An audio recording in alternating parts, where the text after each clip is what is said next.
دیکھیے جیسے جیسے وقت گزرتا گیا کنکریٹ کا جنگل ختم ہو گیا. بات کر رہی ہوں میں منال کی, جہاں اس وقت میں موجود ہوں, جہاں ایک بڑا خوبصورت سا ایک پوائنٹ ہوتا تھا پبلک کے لیے, لوگ آتے تھے انجوائے کرتے تھے, لیکن سب سے زیادہ نقصان تھا نیچر کو. لیکن بہرحال آج یہاں پر وہ ملبہ بھی ہٹا دیا گیا ہے منال لا مونٹانا کو ختم کر کے. میرے ساتھ بہرحال وکیل موجود ہیں. وقت ضائع کی بغیر میں عمر گیلانی صاحب کے پاس چلتی ہوں, جو منال سے جڑے کیس میں انوالو رہے اور وہ اچھے سے اس کو دیکھتے رہے. ان سے بات کرتے ہیں. عمر صاحب, جب یہ کیس چل پڑا تو اس کے اوپر تنقید بڑی کی گئی کہ منال کے اوپر کیوں اب یہ کیا کیس آ گیا, کورٹ میں چلا گیا, لوگوں نے بڑا شور مچایا, پبلک نے شور کیا, بہت سے لوگ جو یہاں پر اسپیشلی ایلیٹ کلاس آتی تھی انہوں نے شور کیا. تو آپ کو کیس کے سٹارٹ میں بتائیے کہ کس طرح کی آپ کو کیا سچویشن فیس کرنی پڑی؟ دیکھیں, یہ الحمدللہ یہ ناممکنات میں سے تھا کہ پاکستان میں عوام کی کسی زمین کے ایک حصے پر قبضہ ہو, اور قبضہ بھی کسی جھگی والے نے نہیں, کسی کھوکھے والے نے نہیں, بلکہ پاکستان کے سب سے بڑے ریسٹورانٹ نے کیا ہو, اور اس کو ریاست کی تمام جو مختلف اشرافیہ ہے اس کی پشت پناہی بھی حاصل ہو, لیکن پھر وہ جو ہے قبضہ چھڑوا لیا جائے اور جنگل کو واپس اپنے اصل جو مکین ہیں, جانور, چرند پرند اور قدرت سے پیار کرنے والے انسان, ان کو واپس کر دیا جائے. تو جس وقت یہ مقدمہ شروع ہوا, یہ بات بہت کم لوگوں کو معلوم ہے. لوگ یہ کہتے ہیں کہ منال تو پتہ نہیں عرصے سے ہے, آپ نے مقدمہ ابھی آپ کو یاد آیا.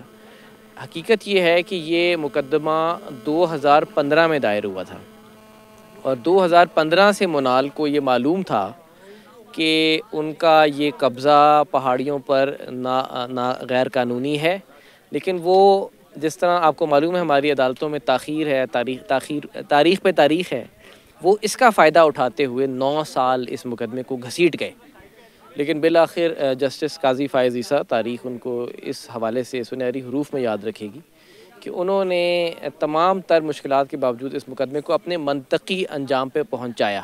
یہ نئی بات ہے میرے لیے بھی کہ 2015 سے یہ شروع ہوا, اور جہاں تک یہاں پر آنے والوں کی بات ہے تو اس ایریا کے اطراف میں اچھی خاصی ایک آبادی بستی ہے, اور بیچاری اسی آبادی کی یہاں تک رسائی نہیں ہوتی تھی. ایسا ہی ہے. مجھے یہ بتائیے, آپ اپنی فیملی کے ساتھ یہاں پر آئے ہیں, اپنی فیملی کا بھی ایکسپیرینس بتائیے. آپ تھوڑا پہلے بتا رہے تھے. میں عرض کر دیتا ہوں, میں الحمدللہ اسی شہر کا جمپل ہوں, اور ہمارا خاندان کا اس اسلام آباد شہر سے جو رشتہ ہے وہ بہت پرانا بھی ہے اور بڑا قلبی تعلق ہے ہمارا. ہم اس شہر سے محبت کرتے ہیں, یہی ہمارے بزرگ یہاں دفن ہیں.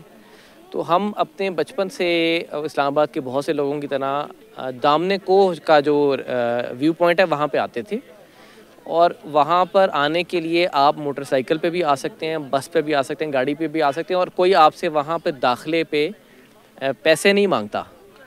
لیکن جب یہ منال بنا تو اگرچہ الحمدللہ ہمارے پاس مالی وسائل ہیں, لیکن ہمارے والد صاحب نے کبھی یہ اس جگہ کو گوارا نہیں کیا کہ یہ جنگل کی ایک جگہ جو کہ پہلے سب لوگوں کے لیے تھی, وہ اب چند لوگوں کے لیے مختص کر دی گئی, اور 4-5 ہزار روپے پر ہیڈ کے حساب سے یہاں پہ آنے کے لیے خرچ کرنے پڑتے تھے. عمر صاحب, مجھے یہ بتائیے کہ قانون کیا کہتے ہیں؟ جیسے جیسے وقت آگے بڑھ رہا ہے, موسمیات کا جو تھریٹ ہے وہ ہمارے لیے مزید بڑھ رہا ہے, انوائرمنٹل تھریٹ وہ ہمیں زیادہ مل رہا ہے, تو کیا ہمیں مزید قانون کو سخت کرنے کی ضرورت ہے؟ کیا کرنا چاہیے ہمیں اس حوالے سے؟ اگر آپ ان کی محترمہ روزینہ آپ کی مجھے اجازت ہو تو میں پہلے ایک اور بات کر دوں. جی ضرور.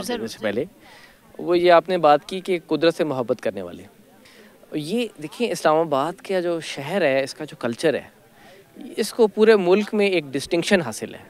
جو شہری علاقے ہیں, چاہے وہ کراچی ہو, وہ لاہور ہو, پشاور ہو, اور حتیٰ کہ فیصل آباد, ان علاقوں کے جو شہری لوگ ہیں ان کا قدرت سے عموماً کوئی تعلق نہیں ہوتا, اور یہ ان کی کم نصیبی ہے, کیونکہ یا آپ گاؤں میں رہیں گے یا آپ شہر میں رہیں گے جہاں پہ آپ کو نہ چرند نہ پرند نہ جنگلات کا کوئی اندازہ ہے. اسلام آباد کی یہ خاص ایک بات ہے کہ یہاں کے جو شہری بھی ہیں وہ بھی اپنا وقت کا بہت بڑا حصہ جو ہے جنگلوں میں گزار سکتے ہیں. ان کو بھی رات کے وقت اندھیرے سے خوف نہیں آتا, جھینگروں کی آواز ان کے لیے مانوس ہے, اور وہ جانوروں کو اگر اپنے سامنے سے گزرتا ہوا دیکھیں تو وہ بکھلا نہیں جاتے شہریوں کی طرح. کراچی سے جب بھی آپ کے دوست یا رشتہ دار آتے ہیں تو ان کو حیرانگی ہوتی ہے کہ یہ اسلام آبادی قدرت سے اتنی محبت کیوں کرتے ہیں. اور یہ اس وجہ سے ہے کیونکہ ہمارے بزرگوں نے اور ہماری حکومت نے، یہ ہماری ریاست کا ایک بہت بڑا کارنامہ ہے کہ اس نے اس شہر کے ساتھ اتنا بڑا ہزاروں ایکڑوں پہ محیط ایک جنگل جو ہے وہ وقف کر دیا ہے۔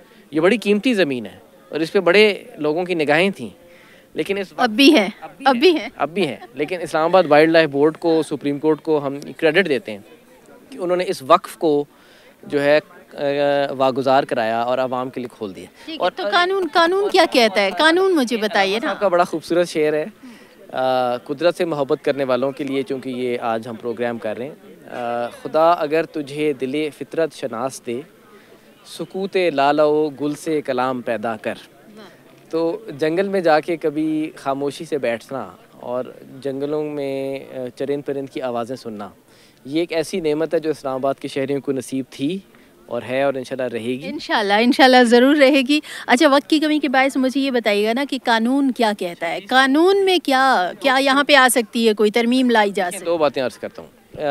جو سپریم کورٹ نے منال اور لامونٹانا کو ختم کر کے اس جگہ کو بحال کرنے کا فیصلہ کیا ہے، اس کا انحصار اسلام آباد وائلڈ لائف آرڈیننس 1979 پر ہے۔ قاضی فائز عیسیٰ کے فیصلے میں نہ صرف یہ ہوا کہ منال کو ختم کیا گیا، بلکہ وہ جو ایکٹ تھا جو کہ پارلیمنٹ سے پاس ہونے کے بعد مسنگ ہو چکا تھا، ایکٹ کو بھی دوبارہ زندہ کیا گیا اور اس کو پروملگیٹ کیا گیا۔ تو وہ جو آرٹیکل شامل کیا گیا ماحولیات کے حوالے سے، جو ترمیم اس میں شامل کی، جو بھی آرٹیکل آ رہا ہے، تو وہ انوائرمنٹ کے لیے کتنا ایک حد تک افیکٹو ہے؟ کیونکہ ہمارے پاس قانون، جن سے بھی پوچھتے ہیں کہتے قانون ہے، عمل درآمد کا مسئلہ ہے۔ دیکھیں، قانون پہلے بھی تھا، اب اور مضبوط ہو گیا ہے، لیکن جو چیز اصل میں اہم ہے وہ انسان ہے۔ جو انسان عدالت کی کرسی پہ بیٹھتے ہیں، جو انسان عدالت کے سامنے کھڑے ہو کے بحث کرتے ہیں، اور جو لوگ اسلام آباد وائلڈ لائف بورڈ کی چیئرپرسن رائنا سعید خان آپ نے دیکھی ہیں، اس طرح کے بہادر لوگ جو اپنے عہدے اور اپنی حتیٰ کہ جان مال کو خطرے میں ڈال کے جو صحیح ہے اس کے لیے کھڑے ہوتے ہیں، حق کے لیے کھڑے ہوتے ہیں۔ تو یہ قوانین اپنی جگہ بہت اہم ہیں، لیکن اس سے بھی زیادہ اہم بہادر لوگ ہیں، اور پاکستان کے لوگ جو ہیں وہ بہت بہادر ہیں۔ اور یہ جس طرح زیڈ بی مرزا ایک پروفیسر تھے، آپ کو معلوم ہے کہ منال سے کن لوگوں کا مفاد وابستہ تھا؟ نہ صرف افراد پیسے والے بلکہ بڑے خطرناک ادارے بھی ملک کے تھے۔